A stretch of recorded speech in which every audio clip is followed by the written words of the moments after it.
Right, so C supports totally 8 different operators. That is as follows, like arithmetic operator, relational operator, logical operator, conditional operator, increment and decrement operator. In fact, here it has been written only increment operator, but it is increment and decrement as well.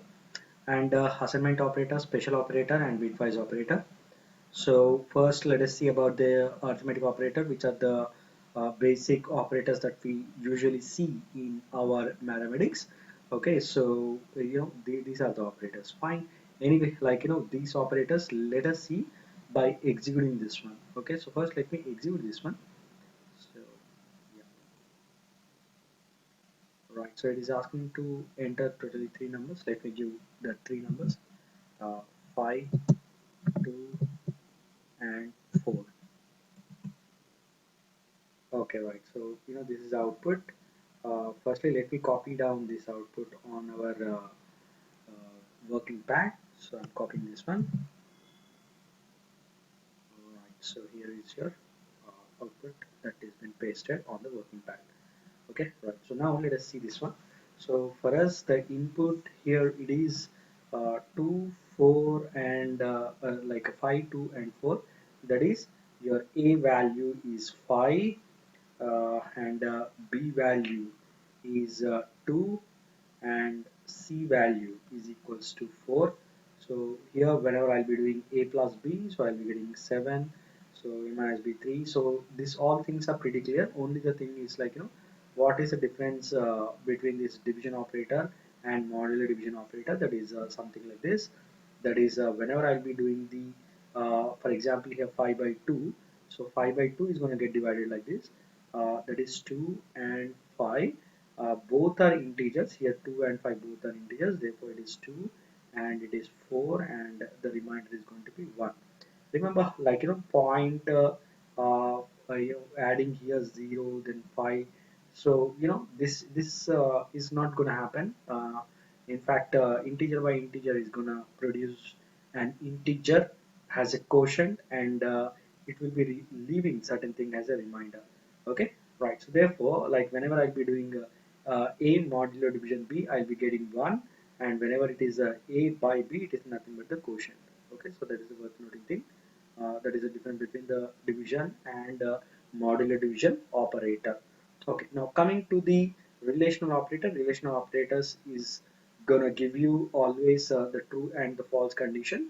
So whenever we wanted to check the boolean value whether it is true or false, then we'll be doing that one.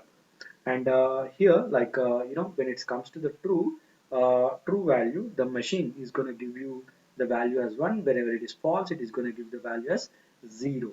So here we are catching that is 0 and 1. But usually these relational operators are applicable inside the if condition or any conditions that where we'll be checking, like for example even inside the loop, and inside the ternary operator. So wherever we require the condition, there we'll be using the relational operator. Fine, here is an attempt just to print, whether it is printing 0 or 1, whether it is true or false value. So you can notice, a is greater than b is true, therefore it has printed 1. A is less than b, it is false, therefore it is printing 0. Likewise, a is equals to b, condition is false. Okay, so double equals to operator is used to check whether both the values are same or not. So single equals to is used to assign the value, but when it comes to the double equals to operator, that is a relational operator in order to check whether both the variables are equal or not. So here it is not equal, therefore it is producing 0. Likewise, not equals to, yes, 2, therefore it is 1. A is greater than or equals to 1, condition is true, less than or equals to b, condition is false. Okay, so that is the reason it is producing the value as 0. Right, now coming to the logical operators, whenever we are having two or more relational operators in order to check that conditions, and in order to take up the decision. So in order to take the decision, if we require more relational operators, that is if I am having more conditions in order to make the decision, then I'll be going with a logical operator. Okay, so here you can find here is one of the example, okay, instead of this example, let me quickly frame an example. That is, if I would like to give the bonus to all the employees of a company, where if their age is greater than 50 and salary is less than 10,000. So there it is an and condition. So both the conditions are there. That is, age should be greater than 50 and salary should be less than 10,000. So both need to be true, then only I'll be giving the bonus. Okay, fine. If not, like, if either of the one is true, then also if I would like to give them also the bonus, because let's assume, like, I've changed my mindset and thinking that, like, now I would like to give the bonus to the employees either if they're having age more than 50 years, and if they are having the salary less than 10,000, or then I'll be using the double or operator, wherein if either of the one condition is true, then it is gonna be treated as a true value. So here you can notice, like, a plus b is not equals to 5. Obviously this is gonna be true because it is not equal. The value is 7, a plus b, and a is greater than b. The condition is true. Both are true. Therefore, you can find here the result will be true. Okay. Similarly, if a is less than b, this is false. Okay, and a is equals to 2, this is also false. Both are false, and used operator is an or operator, therefore the result is 0. Okay, that is, it is producing the false value. Right. Similarly here, not of a equals to b, a is equals to b is false. Not of false is going to become true, therefore it is printing 1. Okay, right. Now coming to the conditional operator, already we have seen in the other program how the conditional operator work. A is greater than b, this condition is true, therefore the first part of the column will be getting executed. That is the reason why it is printing 5. Okay, if at all, if let's assume, like, if a is greater than b, if it is false, for example, then it would have like assigned the value as b, that is the second part of the column. So that is how our conditional operators are going to work. Right. Next, coming to the increment operator and decrement operator as well. So there are two types of increments and decrement: pre-increment and post-increment. Pre-decrement and post-decrement. So for the first one is the post-increment here. But when it comes to the post-increment, first the value will be assigned. Later the value of this particular variable is going to get incremented by 1. So your increment and decrement operators are unary operator that is applicable only to a single variable. So first the a value will be assigned. That is the reason why whatever the current a value is there, that is will be printed here. That is your 5. Okay, fine. However, after this expression, the a value is going to turn to 6. Okay, so let me write it here. That is a value. Now it will be turning to the 6 after assigning the value. Similarly, plus plus c. What is plus plus c? First the value is going to get incremented by 1. Then later it will be assigning. So c value is going to become 5. Uh, uh, plus plus c value, yeah, c value is going to become 5, but somewhere it went a little bit wrong over here. Anyway, next one is minus b. So pre-decrement it will be happening, so the 2 is going to become 1. That is the reason why it is printing 1. Okay, right, it is printing 1. Similarly, like uh, like a c minus minus. So first the current value of the c will be assigned. That is nothing but is your 4. Then later the c value is going to get decremented. That is the reason why the current value of the c is being printed. That is your 4. Okay, so this is your pre-increment and pre-decrements. Okay, now coming to the assignment operator, there is something called a simple assignment operator. That is uh, where we will be assigning a value to particular variable, okay, directly by using the equals to operator. That becomes a simple assignment operator.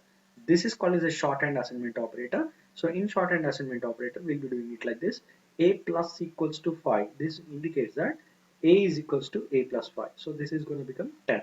So a value is going to become 10. However, currently the a value is 6. Therefore, here this is going to become 6 plus 5. A value finally it is going to become 11.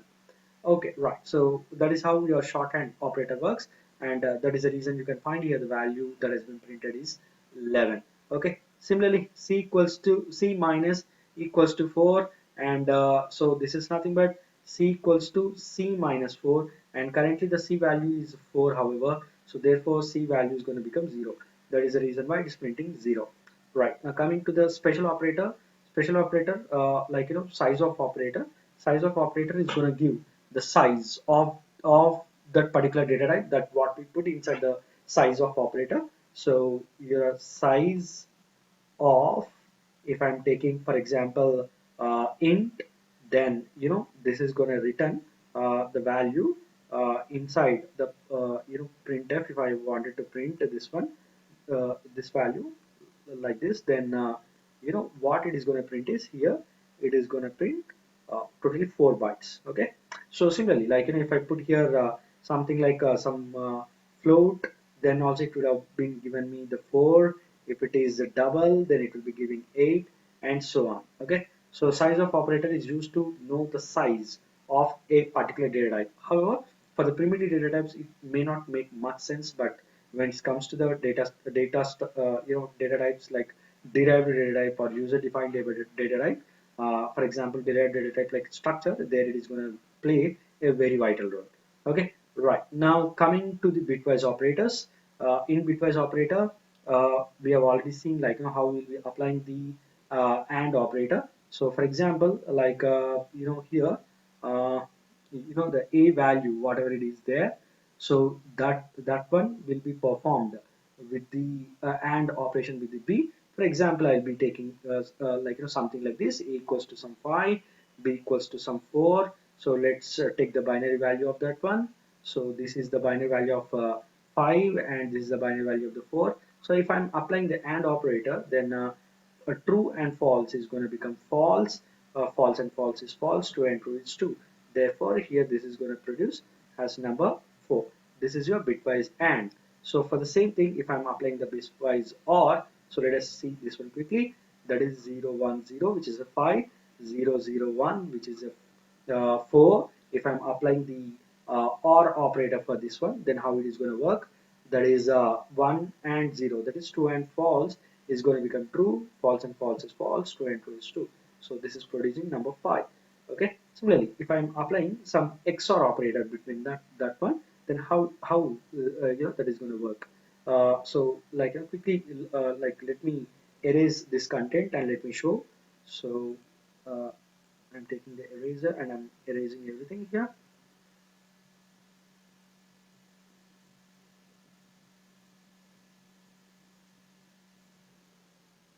Right, so now I would like to show the XOR operator. So let us see how does the XOR operator is going to work now. So it is going to work something like this. For example, if I'm taking once again the 5, that is 1 0 1, and 4 0 0 1. This is the binary format of 4. So true and false is going to become true, false and false is false, true and true is false. So therefore the output is 1 when it comes to the XOR operator. Okay, this is how is the XOR operator is going to work. Now let's see quickly the left shift and right shift operator. For example, if I'm having a number, binary number, this, that is this is the binary number of the number 10. If I'm applying the left shift operator, then the value is going to become double. So let us shift this all numbers towards its left side, and let's check it out what's it's going to become. So this is going to become like this. In the least significant bit, one more 0 will be added. So 0 1 0 1. So what is this number? If I'm checking out this number would be compulsory 20. So you can just check it out by putting 2 power 0, 2 power 1 and all.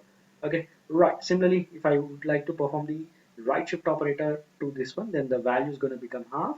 That is, for example, if I'm having the number 10 once again, and if I'm trying to apply the right shift operator, then I'll be shifting all the bits one place towards its right side. And remember, the least significant bit will be discarded. So whenever this will be shifted to the next position, this is going to become 1 0 1. So this is nothing but the value is 5. Okay, so these are the operators that we have executed, and this is the output. Okay, right. So thanks for watching.